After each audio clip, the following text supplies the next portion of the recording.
بسم اللہ الرحمن الرحیم۔ شروع اللہ کے نام سے جو سب پر مہربان ہے، بہت مہربان ہے۔ يريد الله ليبين لكم ويهديكم سنن الذين من قبلكم ويتوب عليكم والله عليم حكيم۔ اللہ چاہتا ہے کہ تمہارے لیے احکام کی وضاحت کر دے، اور جو نیک لوگ تم سے پہلے گزرے ہیں تم کو ان کے طور طریقوں پر لے آئے اور تم پر رحمت کے ساتھ توجہ فرمائے، اور اللہ ہر بات کا جاننے والا بھی ہے، حکمت والا بھی۔ والله يريد أن يتوب عليكم ويريد الذين يتبعون الشهوات أن تميلوا ميلا عظيما۔ اللہ تو چاہتا ہے کہ تمہاری طرف توجہ کرے، اور جو لوگ نفسانی خواہشات کے پیچھے لگے ہوئے ہیں وہ چاہتے ہیں کہ تم راہ راست سے ہٹ کر بہت دور جا پڑو۔ يريد الله أن يخفف عنكم وخلق الإنسان ضعيفا۔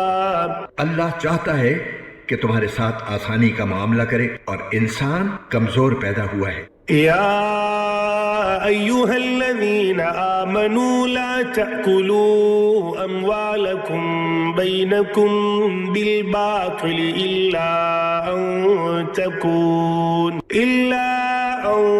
تكون تجارة عن تراض منكم ولا تقتلوا أنفسكم إن الله كان بكم رحيما۔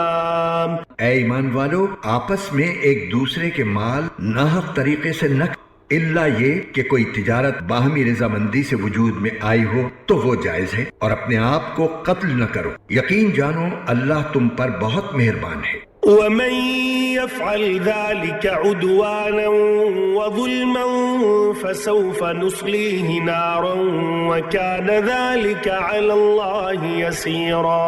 اور جو شخص زیادتی اور ظلم کے طور پر ایسا کرے گا تو ہم اس کو آگ میں داخل کریں گے، اور یہ بات اللہ کے لیے بالکل آسان۔ إن تجتنبوا كبائر ما تنهون عنه نكفر عنكم سيئاتكم وندخلكم مدخلا كريما۔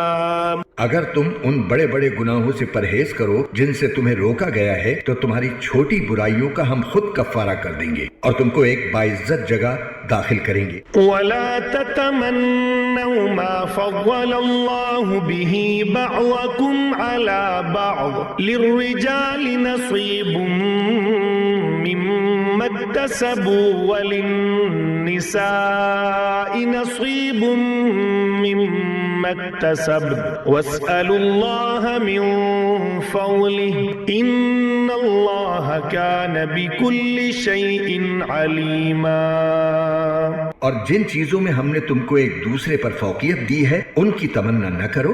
مرد جو کچھ کمائی کریں گے ان کو اس میں سے حصہ ملے گا، اور عورتیں جو کچھ کمائی کریں گی ان کو اس میں سے حصہ ملے گا، اور اللہ سے اس کا فضل مانگا کرو، بے شک اللہ ہر چیز کو خوب جاننے والا ہے۔ وَلِكُلٍّ جَعَلْنَا مَوَالِيَ مِمَّا تَرَكَ الْوَالِدَانِ وَالْأَقْرَبُونَ وَالَّذِينَ عَقَدَتْ أَيْمَانُكم فَآتُوهُمْ نَصِيبَهُمْ إِنَّ اللَّهَ كَانَ عَلَى كُلِّ شَيْءٍ شَهِيدًا۔ اور ہم نے ہر اس مال کے کچھ وارث مقرر کیے ہیں جو والدین اور قریب ترین رشتہ دار چھوڑ کر جائیں، اور جن لوگوں سے تم نے کوئی عہد باندھا ہو ان کو ان کا حصہ، بے شک اللہ ہر چیز کا گواہ ہے۔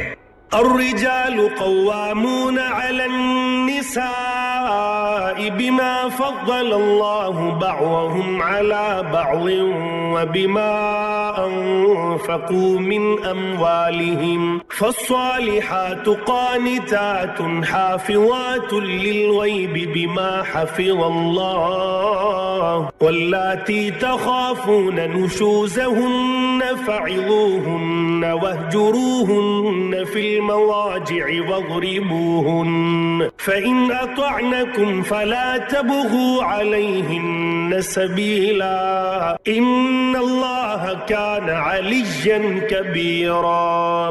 مرد عورتوں کے نگراں ہیں کیونکہ اللہ نے ان میں سے ایک کو دوسرے پر فضیلت دی ہے، اور کیونکہ مردوں نے اپنے مال خرچ کیے ہیں چنانچہ نیک عورتیں فرما بردار ہوتی ہیں۔ مرد کی غیر موجودگی میں اللہ کی دی ہوئی حفاظت سے اس کے حقوق کی حفاظت کرتی ہیں، اور جن عورتوں سے تمہیں سرکشی کا اندیشہ ہو تو پہلے انہیں سمجھاؤ، اور اگر اس سے کام نہ چلے تو انہیں خوابگاہوں میں تنہا چھوڑو، اور اس سے بھی اصلاح نہ ہو تو انہیں مار سکتے ہو۔ پھر اگر وہ تمہاری بات مان لیں تو ان کے خلاف کارروائی کا کوئی راستہ تلاش نہ۔ یقین رکھو کہ اللہ سب کے اوپر سب سے بڑا ہے۔